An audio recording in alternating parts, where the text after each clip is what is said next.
അസ്സലാമു അലൈക്കും വറഹ്മത്തുള്ളാഹി. ഭക്ഷണം കഴിക്കുന്നതിൻ്റെ മര്യാദയെക്കുറിച്ച് നബി സല്ലല്ലാഹു അലൈഹി വസല്ലമ തങ്ങൾ പറഞ്ഞ ഹദീസ്, ആ ഹദീസിൻ്റെ വെളിച്ചത്തിൽ ഹദീസിൽ വ്യക്തമായി പറയുന്ന കാര്യം പദ്യത്തിലൂടെ ബൈത്തിലൂടെ മഹാനായ താഴ്വ ഉസ്താദ് നവ്വറല്ലാഹു മർഖദ നമ്മെ പഠിപ്പിക്കുന്നു. നീ ഭക്ഷണം കഴിക്കാൻ തുനിഞ്ഞാൽ രണ്ട് കൈ കഴുകണേ, അത് സുന്നത്തായി വിധിയുണ്ട്.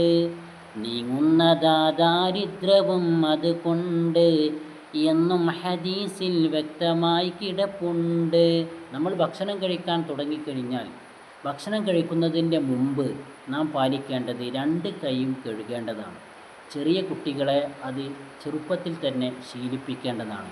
അങ്ങനെ രണ്ട് കൈ കഴുകിക്കഴിഞ്ഞാൽ നമുക്ക് ലഭിക്കാനുള്ള നേട്ടമെന്ന് പറയുന്നത് ദാരിദ്ര്യമുണ്ടാവുകയില്ല. നമ്മുടെ ജീവിതത്തിൽ ദാരിദ്ര്യമില്ലാതിരിക്കണമെങ്കിൽ അതിനുള്ള ഏക മാർഗം, നിബിത്തങ്ങൾ പഠിപ്പിച്ച ഒരു മാർഗം, ഭക്ഷണം കഴിക്കുന്നതിൻ്റെ മുമ്പ് രണ്ട് കൈ കഴുകുക.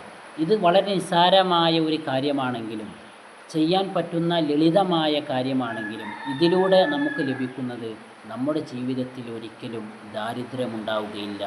ജീവിതത്തിൽ ഭക്ഷണത്തിന് ബുദ്ധിമുട്ടുന്ന അവസ്ഥ ഉണ്ടാവുകയില്ല.